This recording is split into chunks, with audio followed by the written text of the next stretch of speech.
Hello, everybody, and welcome back to Garibaldi Red, a Nottingham Forest podcast, as Forest continue their unbeaten away record with a point away at Stamford Bridge. It's Forest 1, Chelsea 1, and breathe. Oh, what a game of football. What an ending with the sending off. So much to talk about, and no other better man to react straight away to that. To join me, David Boldeman, all the way from Australia. David, appreciate it's very late at night, mate. You must be I just don't know how you're going to sleep after that game because it really did have everything in it, didn't it? Oh, well, I was taking notes and I just stopped taking notes from about the 65th minute because it was pointless. And then I had to start getting ready my letter to the apartment manager because I'm reasonably confident another noise complaint might be coming through when Nico missed. Goodness me, we could have won it twice. So many moments. But can we just talk about, for starters, how cool it is being a Nottingham Forest fan? Like right now, the way the team plays, the way they act, the things that they do. It's just the team that we've built and how attacking they are. And even the amusement of Ryan Yates. He's tackling and fouling and falling on the ball. So just a great time to be a Forest fan, really, isn't it? Yeah, it is. It is, and it's nice to go away from home and have confidence in the team for once. I've confidence that Forest side are going to go away from home and get something, and we could have won it even with 10 men. It really did have everything in. I'm just going to read some stats out quickly. Three big chances for Chelsea, four for Forest, 22 shots for Chelsea, 16 for Forest. Matt Sells made seven goalkeeper saves throughout the whole game. Sanchez for Chelsea made eight. Forest had three corners. There was 11 fouls. Unbelievable stats. Obviously, yellow cards, four for Forest. Chelsea, six yellow cards. Forest with obviously one red card, which we'll get on to. 12 tackles for Forest versus 14 for Chelsea. It literally did have everything. And rather than starting in chronological order, David, let's start with. We've got to start at the end really, and talk about that ending. We'll get to the Ward-Prowse sending off in a minute, but Nico had a chance to win it. Forest then had another brilliant save. From it was a save from Sanchez to deny Jota Silva. Unbelievable header. Forest really could have won that with 10 men, and I suppose that just shows the tenacity and the fighting spirit that we all call for every week. Oh, the culture of the team and the togetherness is certainly there. One thing I was going to call out is also the accountability that they seem to be able to hold on each other too is also there. And when we scored the goal and Chris Wood scored, just how pleased Alanga and Silva were on the sideline and the smiles on their faces when Chris Wood scored. But that ending, goodness me, like the ball falls to Nico Williams, and of all the players on the field that we had, he's probably the one you would choose for us to have taking that shot. And he lined it up and he thought about it. It was a worldly save, that one. And maybe he should have placed it along the ground rather than wide, but it was a terrific shot. And then the header, oh, goodness me. What can you say? What about the brawl? Absolutely. Absolutely. Can we talk about that? It literally had everything. All right. Yeah, I suppose that was near the end. And I actually thought, just touching on that, I thought Nico didn't really do much wrong. Yes, that was a bit of a late foul from it. Then takes out, the Chelsea manager. And he ran across him and he just happened to clip him. It looked more sensational because the guy fell into the Chelsea manager and he had one of those like flip up ones where the guy lands at the legs and they jump up. Honestly, it really was. I think the game had everything, and Forest and the FA must just be in constant contact at the minute because the players ending up with that will be another disciplinary. Talking about staying away from the limelight this season, Forest just continue to be in the limelight. Let me read out some comments quickly because we are live on YouTube and Facebook reacting to this. Nottingham Forest News on Facebook. Garibaldi Red on YouTube, so be sure to have your say. Christian says, brilliant point. There's no way this team will get relegated this season. Brendan says, we are a proper Premiership outfit now. Just got to sort our home form out. Tim says, well played, boys. Great point. Mark says, never lost at Chelsea in this Prem run. And then a winky face, I think. And Paul says, fantastic away point, totally deserved. And I think it was. I think Forest did deserve that point. Let's go back to the start, and then we'll kind of build from there, David. Like I say, so much to discuss. But I actually thought the first half, this wasn't, I'm not criticising Forest by saying this, but I thought it was quite a a boring first half. I didn't think there was much more. Second half, it came alive, a bit similar to the Brighton game last week. But Forest held their own, and I think that's one thing that we've done brilliantly, not just away from home this season, but towards the tail end of last season as well. Is you go away from home now, and you feel that Forest as a team can really hold their own, and that you know that they're not going to go away and get battered every week. It's as simple as that, really. I thought it took us a couple of minutes to warm up, five or so minutes into that match initially. But I thought what was interesting was the choice of the starting team, and the setup was not exactly symmetrical. So on the Hudson-Odoi side, we seem to stack that side a little bit more with on the left with Elliot Anderson, and it just being a more staggered style, confusing for them and also as a watch. And well, how are Forest set up there? And they even called it out in the commentary. And I thought that played to our advantage a little bit of that, not systematic or more unconventional style setup. And the players were well in communication with each other. You saw, much more, turning around when the players were looking back and understanding where their fellow players were. And I thought that set up us well going into that second half, just keeping with Chelsea and really frustrating them. I thought Cole Palmer was hardly in it. God, I'm sick of the commentators talking about Cole Palmer, though. That and also Forest signings. Yeah, don't need to hear that anymore. But, yeah, certainly first half, I was pleased with the scoreline at half time. Yeah, and I suppose that, it just goes to show the fight from the players to continue that into the second half. And just talking about actually Chris Wood's goal that kick-started Forest's, well, I'd say kind of Milenkovic header. Yeah, it was great. It was a great header. Chris Wood gets on the end of it. I mean, we'll talk about Chris Wood's stats in a minute. I've got them up here, but again, just right place, right time. I thought Milenkovic and Murillo again had great games, and I think just for Forest to have those players aerially as well. We talk about Milenkovic, talks about it all summer about him being such a a presence in the air, but he really was, and he contributes to Forest's goal really. Oh, well, when we signed him, we knew that was going to improve us in the air, and also just that strength of defensive headers as well, and understanding of positionally where to stand made an enormous difference. But yeah, the goal was, was a good flick from Chris Wood, but Milenkovic was really in the right spot, which was, I think, what they were trying to do on the first, or what James Ward-Prowse was hoping on that first free kick, Max, which went to absolutely nobody. You remember that? Yeah. That was, oh God, guys. What can you say? But, but I think Milenkovic, he's certainly up there. The man of the match for mine is obvious. But if you were to do a 3-2-1, I think Milenkovic is certainly getting the 2. He's just such a imposing physical character as well. You see him in the, when there was the melee on the sideline, he's in there. He's just so good, Milenkovic, isn't he? And what is it? Christian Goddard in the comments called out Milenkovic has made a huge difference to this team. You're 100% right. It's made an enormous difference. And then I think Morata was also undefeated when he's played. Whenever he comes on, he's not terrible either. He's pretty good. Yeah, I agree, completely agree. Thought he had a really good game, came on, and it's pretty nerve-wracking to do that. We'll talk about individual performances in a minute. Chris Wood, by the way, 19 goals. He needs 5 more Premier League goals for Forest to level our all-time top goal scorer now. Which was... Been hanging out with me too long. That's why you know that, isn't it, Max? No, I tell a lie. I actually got it off the internet. There you go. Good research. From the host of Go What He Read.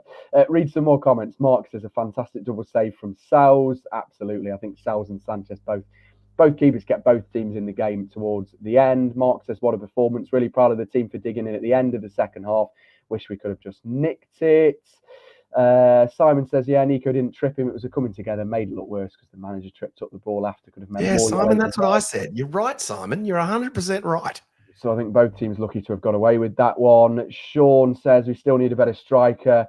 Would be the cherry on the cake for us, to be honest. Yeah, I think a lot of Forest fans will agree. But Chris Wood doing what Chris Wood does again and scoring for Forest. Let's talk about this red card. I don't think we can settle on it for too long. Or second yellow, Forest and second yellows and sending offs, honestly. Well, and also, before we talk about the foul, Max, I don't understand why we don't sub players off when they get yellows in the first half. You so frequently see the players cop red cards when they've had the yellow for so long, especially if you're in the back 7 players. You're not either one of the 2 wingers or the striker. It's just so hard not to cop a second yellow in the Premier League, especially when the other teams are playing at you for it. It just made sense that you could just see it coming. It so frequently happens, doesn't it, Max? What's your position on that? Yeah, I agree. I agree. It's funny, actually. I watched the game with my dad and he said the exact same point. I mean, would you put that down to poor decision making from Nuno, David, in terms of not bringing James Ward-Prowse off? But then, does he really know he's going to end up in that situation? It's one of those. Well, 60 seconds before that happened, I had that thought myself. I thought to myself, geez, if James Ward-Prowse scores this free kick here, then keeping James Ward-Prowse on when he's got a yellow is going to be a masterstroke. But if he gets sent off and he doesn't score, then there's going to be a disaster. And then that's exactly what happened. I think you've just got to I'd probably run the numbers and check the analytics, but I think it happens, 1 out of 5, 1 out of 6. The players get sent off if they cop an early yellow card. Maybe it's not as high as that. And I just work out the numbers, and I'm not sure we would have lost that much with Dominguez on for Ward-Prowse other than the free kicks. Having said that, we did score off a free kick, and he is terrific. That's my alarm telling me to wake up, Max. It's late there, isn't it, in Australia? Yeah, it is a little bit late. I had it's a long weekend here, Max. That's why I'm very keen for a Sunday night session with you. Well, so what a terrific match as well. Okay, so we decided, I don't know, is it dumb from you give us the concluding thought on Nuno and whether he should have subbed him off, and then I guess we can talk about the card. Yeah, I mean, I think Forest should. I think obviously hindsight's a wonderful thing, but Forest should have subbed him off. I didn't think Ward-Prowse had his best game. Yes, he took the free kick that contributed to Forest's game. Yes, he's always a presence. Yes, he's a big name, but I just thought that he didn't have the best game. I think he can sometimes go missing, which I don't think is a bad thing all the time. You know, he can go under the radar at times. We saw that in many previous games, but I just think that Nuno should have made that decision to take him off sooner. I think Nuno should have made subs earlier, and I always find that frustrating with managers, whatever manager of any team. I think that, you know, you have to react to a game, and if the game plan isn't working, then let's make a change. In terms of the sending off, I know you're going to probably disagree with me, David, just based on what we'd discussed slightly before we came on air, but I just think, and I put a tweet out, actually, I'm getting absolute pelters for it on socials, but I just think that for a professional footballer to make that decision, to clearly put his hand out, and he knew it was going to be a second yellow because he was walking before the ref even got it out of his pocket. I just think it's a really poor decision from a player like James Ward-Prowse, who's been in the Premier League for so long. He's been playing professional football for so long. What are you doing making that decision? And I don't think it was a nailed on goal. Yes, he was away from Forest. Yes, Chelsea might have gone down the other end, but it wasn't an open goal. It wasn't a clear, it wasn't going to clearly make it 2-1, wasn't it? So, I'd completely argue that you'd be better letting a goal in and actually staying with 11 men on the pitch than going, I just completely disagree with it. I just thought it was really poor decision making. I think James Ward-Prowse could have lost that game for Forest, and I think he'll be kind of breathing a sigh of relief in the dressing room at full time that he hasn't, because I just think it was a really poor decision. And when VAR's checking it for a straight red, that tells you everything you need to know, in my opinion. Well, the beauty of this podcast, Max, is we don't claim to know all the answers. We claim to have a lovely community of passionate Forest fans like you and I that we can talk about. We can talk about these things, and I hope someone here backs me up in the comments. But I'm just going to say you are completely wrong. That was he had to do that. It was, what was it? It was Nicholas Jackson. He's like their fastest guy, like hooning down the field. It was gonna be a one-on-one because he was gonna get one-on-one. It wasn't a guaranteed goal, was it? It was gonna be. He had to do it. No, he had to do that. And then it was just so amusing that the only way he could do it was to jump on the ball and then handball it. And then he tried to pretend as if he'd like pulled his hamstring, and then he worked out that he wasn't going to get away with that. He absolutely had to do that. And as for hindsight being a wonderful thing, well, we did manage to draw the game. And if Jota Silva could head the ball slightly, like 2 centimeters that way or that way, then we win. So I thought it was fine. Good work, James Ward-Prowse. That's probably the only good thing you did all game, other than a free kick. It's interesting. But jokes aside, I thought he had to intercept. He had to intercept it. Like, it was, and I can understand the rationale behind in the split second of the moment. It's a fast Chelsea striker. I've just got to take him down. I've just got to take one for the team here. But if he's not, this is back to the point of if he's on a yellow, then it's much tougher decision for him to be in that position. Whereas if he's not on a decision and Dominguez is in that position, then Dominguez just cops the yellow and we move on. Yeah, we'll have to agree to disagree. I just think it was really. I didn't mind it, but I'm known for doing that move myself of taking a foul and diving on the ball, Max. So my mates in my football team who watch this will say, "Yeah, you do that move, Baldy, all the damn time." So.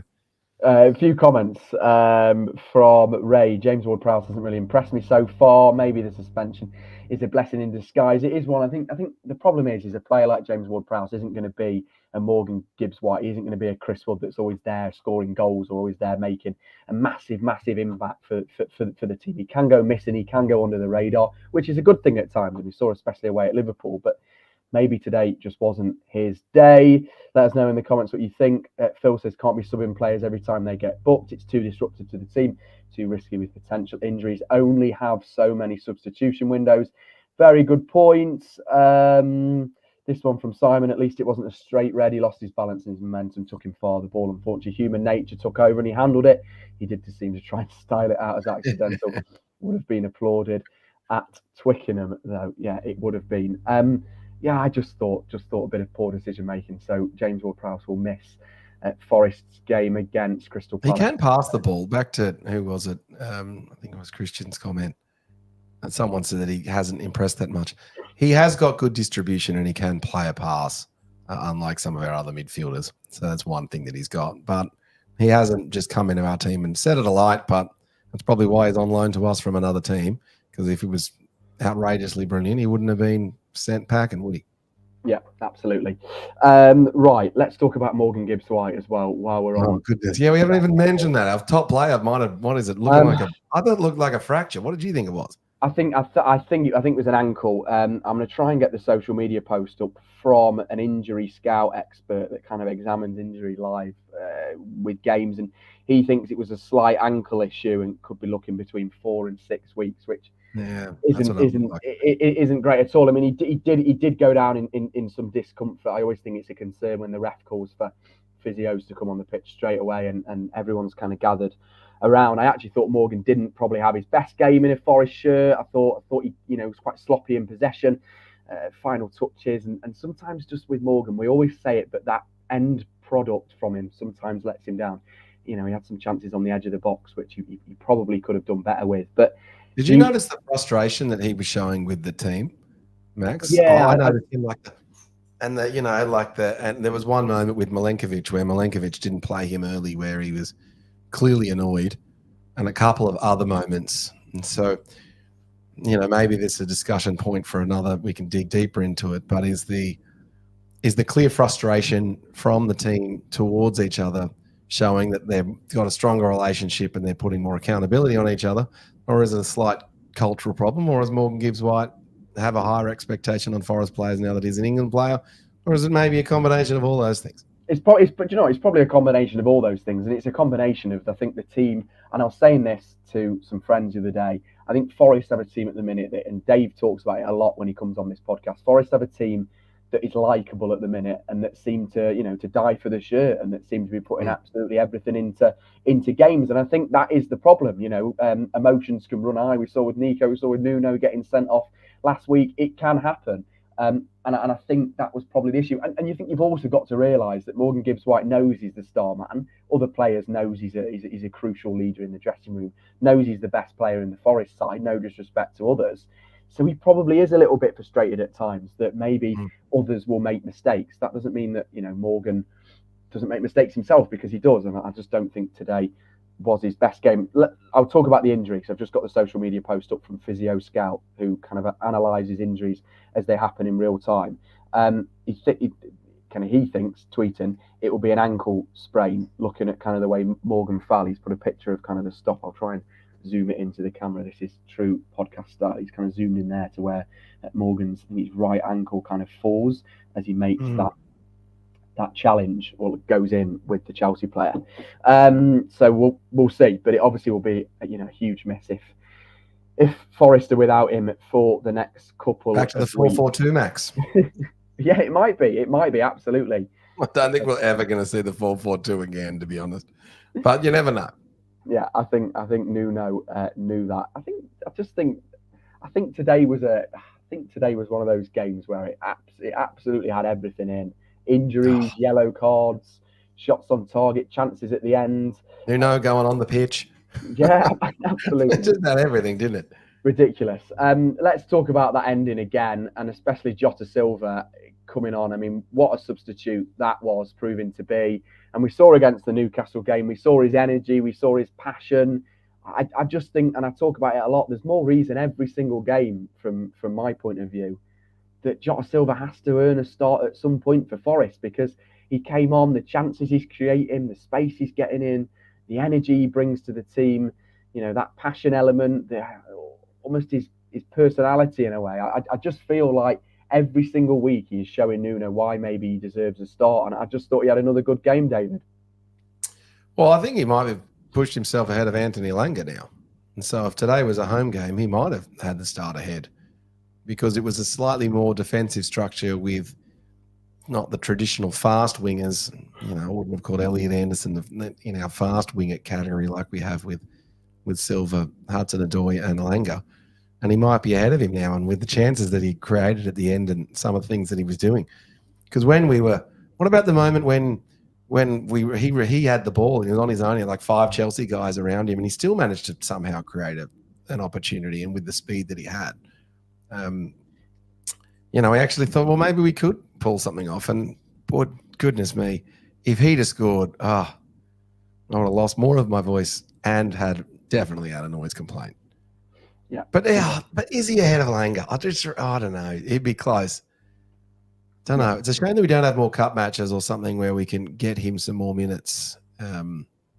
But is that a problem for Forest now, David, that you think the side is settled now? For once, we've found that consistency within the starting 11. Nuno doesn't really want to change it at times. And, look at someone like Morato, who comes off the bench today and plays brilliantly. And the same for even Nico, you can argue. So those players find it more difficult to break through and get a start. The same with Jota Silva, because the team is the way it is at the minute. Nuno knows it. He knows his starting 11 wherever he's playing away or at home. He's going to change it up slightly with formations and players missing certain games. But you've just got that core element of those 11 players that are going to play for Forest now, right?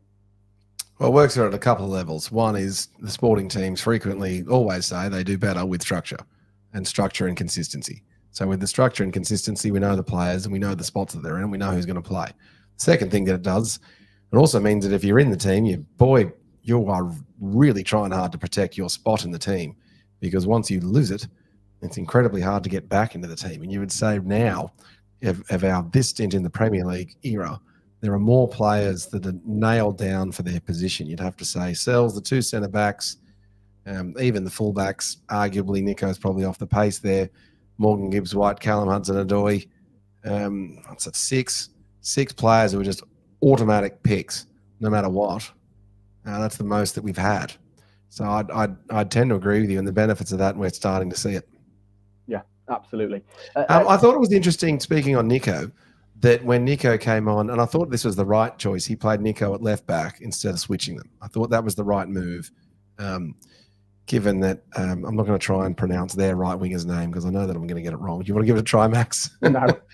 What is it? Madrid? Oh, I'm going to give it up. Anyway, the right winger for Chelsea. They were giving him a lot of space too, which I didn't like. That scared me, whereas I wasn't as worried on the left. And they looked a little dangerous once Cole Palmer was also focusing on our right a little bit more. But yeah, hats off to you, Nuno. That was the right call, not switching Nico Williams to the right. That was clever, even though Nico almost got sent off. He also normally scored. Yeah, absolutely. Do you know what? We're all going to criticise Nuno at times, and we all think on podcasts and in the media that we can maybe do a better job than the manager. But you've got to say that Nuno really did get it right. Forest getting a point away at Stamford Bridge, unbeaten there now since the Premier League return. It's another huge point. It's a crucial point, this. Let's talk about the goalkeepers, and particularly, obviously, Matt Sells for Forest. A little bit worried, actually, when he went down, but maybe that was just... he was foxing, Max. Come on. That was classic WWE wrestling. What are you talking about? What about the one where he's like claiming he had a concussion? Nothing happened to him. He just went down. Every time he made a save, he saved. Like, that's the entertainment of... It annoys me when the other teams do it, but when our guys do that sort of carry on, you're like, yeah, that's right, Matt Sells. Yeah, and the saves he made, I mean, double save to deny Cole Palmer, who everyone talks about being such a big player this game. I thought he actually had a quiet one. Our good friend Pat's just texted me actually to say that he thought that, Cole Palmer this, Cole Palmer that. He didn't have a good one at all, and I agree, to be honest. I thought Forest kept him quiet, but that double save from Matt Sells to deny him, I'd maybe argue a couple of months ago that Forest should have gone out and got another keeper before the window closed, but maybe that's just another reason today, another performance from him that shows that Forest don't need to go out and get another keeper. He is a good keeper on his day, Matt Sells. Well, we needed him today, and you could tell that he knew that this was a chance for him to really cement his position in the team just by his reactions to the saves. Like, he was the key figure. Like, who are you really talking about and watching? He had a terrific game. And I'd also applaud him for copping a yellow card for the time wasting. Nothing wrong with that. They're not going to send you off. You could have. What about when they did it the second time? What is it? Were you encouraging yellow cards, David? Honestly, I didn't mind him copping that yellow card for the time wasting. That's what he should be doing. So good work to you, Matt Sells. You know bullfed and you know how to play it. He was clearly the man of the match for Forest today.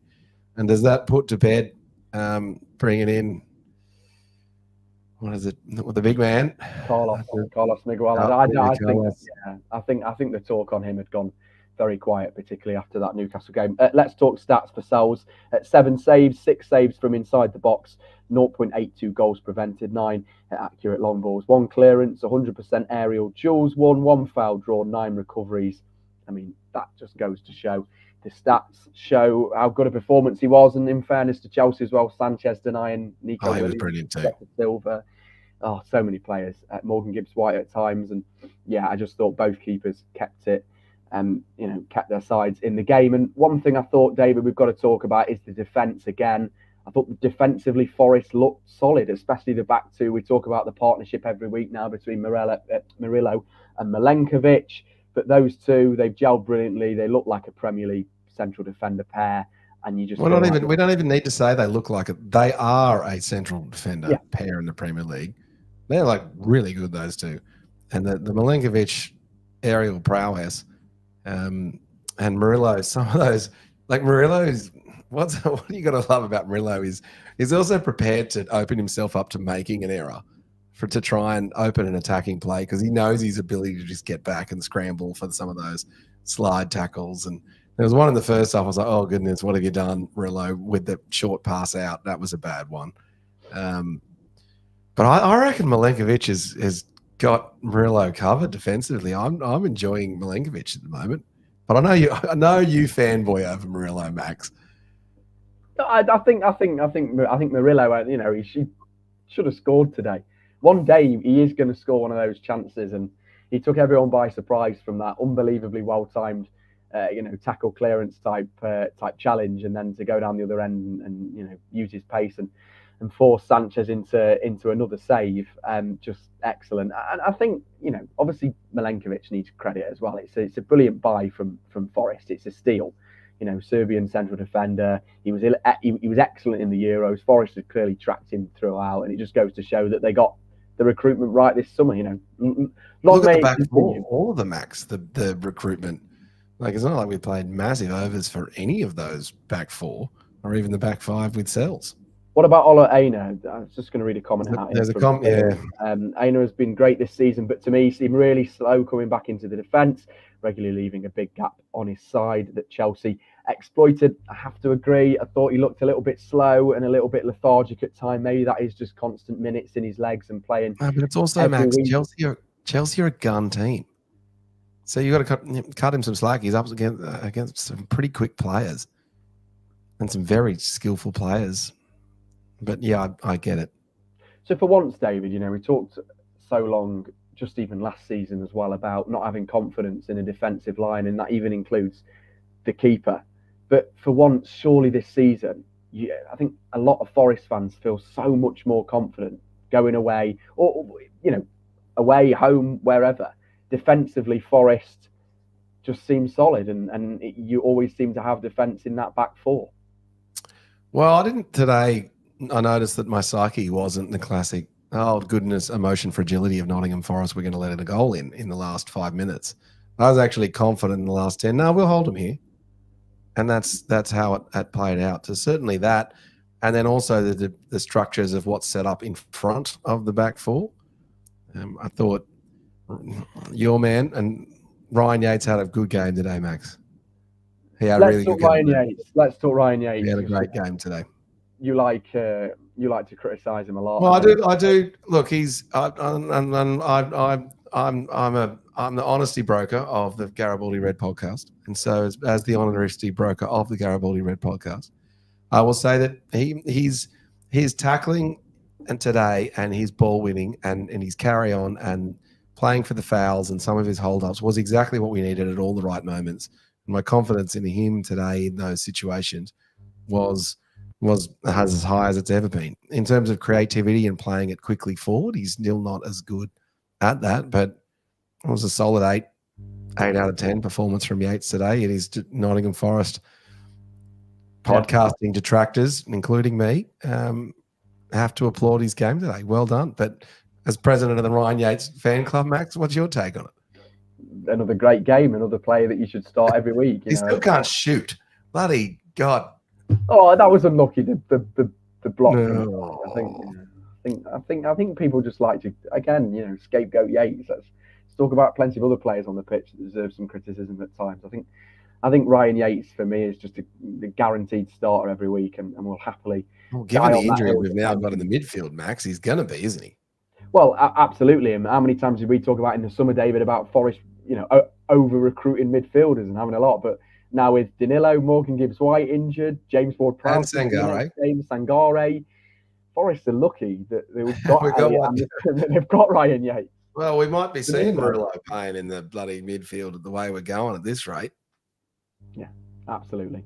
Right, just before we go, we've got to kind of talk about the result and where it leaves Forest going into this international break. Another one before Forest play Crystal Palace at home on the Monday night. It leaves Forest 10th currently in the league on 10 points. I mean, if someone had said to you, David, that Forest would be 10th going into the second international break in October, if we'd have talked about that at the start of the season, I was called stupid, too optimistic. I was called a young puppy. That's just the things I said to you, Max. Exactly, and I was called stupid for predicting that Forest would finish 12th this season. But honestly, that point, the win away at Liverpool, the point away at Brighton, some of the home performances, even the win away at Southampton, it has to be a message to people to take Forest serious going into this international break. We're not a side that will be battling relegation, in my opinion, and will be near that kind of bottom 5. I honestly feel so confident about this Forest side under Nuno,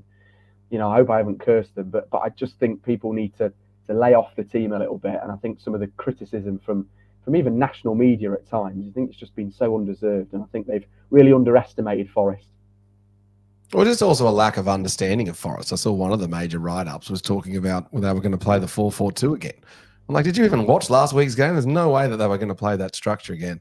But back to your point on the improvement of Forest, yeah, I think we're in around where we see ourselves in the improvement of the squad. We might be a little bit better than those teams. One thing I would say about the match, I know we were all disappointed last week by the result against Fulham. I applaud Nuno for trying something and maybe it not working. And the fact that we're higher up the table, he can try some things. And he probably thought for a while, I've wanted to see how Tywell and Chris Wood would go together. And without Morgan Gibbs-White, I'm going to give it a try.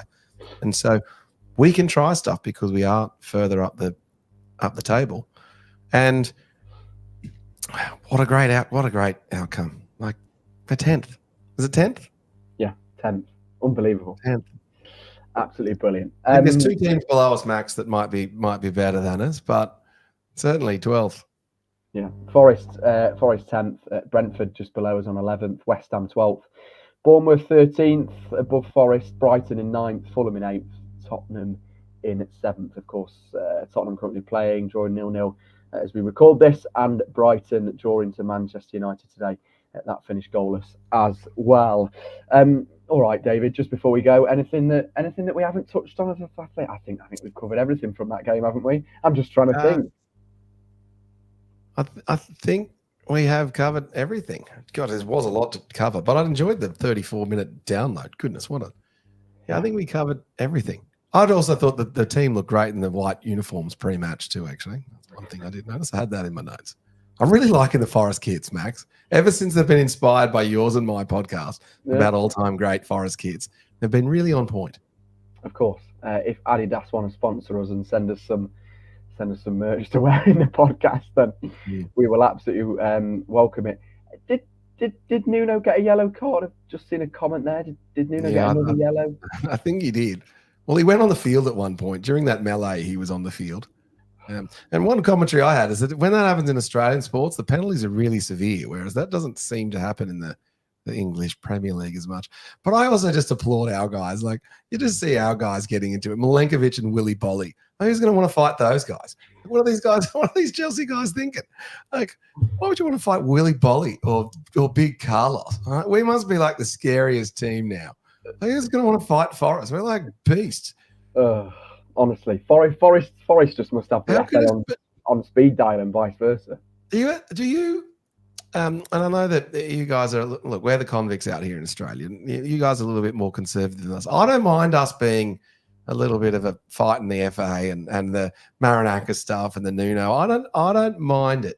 What's your take on it? I rate the passion from Maranakis and always will.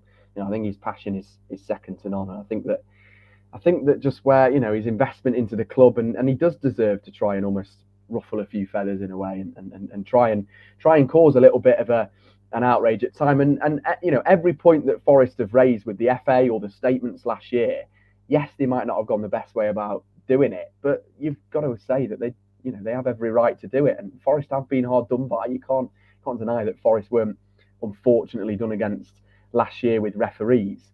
I just think we've just got to try and stay out of the limelight. I mean, it doesn't help when Nuno's got a red card suspended at the minute, and that is over his head. Maranakis was down in the tunnel against Fulham, and he's now got an FA charge pending. You know, so many charges, but maybe the passion is there because they want to die for the badge, which we all call about it. It's just overstepping the line, isn't it? I don't think there's anything wrong as well going away from home to a club like Chelsea, a top six club. How many times did, you know, I've lost times. I mean, you know, we've talked about on the podcast about going in almost quite hard early on these top six clubs when you go away from home and showing them that we're Forest and showing them that we're going to be there and we're not going to be rolled over. And maybe that's the way that Nuno's got them fighting at the minute. And you know, long may it continue if Forest can stay 10th and certainly stay unbeaten away from home, mate. Well, it just applies an element of pressure. If I'm playing against Nottingham Forest next week, goodness me, I know I'm going to get kicked by Ryan Yates. They've got powerful goalies. They've got centre-back that thinks he can score from his own half. They've got this mean-looking Serbian dude. Like, he's just an absolute legend. And they've got this skillful player up front, Morgan Gibbs-White, and New Zealand legend, Chris Wood. I might have played. One thing was in my notes was I might have brought Taiwo on for Chris Wood a little. I thought the physicality of Taiwo might have been more useful. Absolutely. Right. I think that does us nicely. Near enough 40 minutes of discussing it. David, thanks so much, mate. You go and get some sleep. Yeah, well, I'm going to go watch some NFL now, actually. It's a long weekend out here in Australia, so I'm all up. Oh, is it a national holiday? Is it bank holiday? Yeah, it's I don't even know what this public holiday is. Not sure. Enjoy it, mate. Enjoy. I will. I'll go rewatch those highlights of Nottingham Forest. What a great match that was. Absolutely. What a great match indeed. Plenty more drama, of course, to come throughout the season, which we will cover here on Garibaldi Red. Give us a like, share, and subscribe on YouTube. If you did enjoy, as always, follow us across Spotify and Apple Podcasts. We shall be back this week. This was our main episode. We'll be back this week, hopefully with something midweek. And then it's international break. So maybe me and David will come out again and do something regarding the kits. But another international break. And Forest go into it finishing 10th. Well, not finishing, but sitting 10th, I should say. Chris Wood, 4 goals in 7 games, reliable as ever. A point away at Stamford Bridge, and Forest certainly went down fighting. From me and David, come on, you Reds. Come on, you Reds.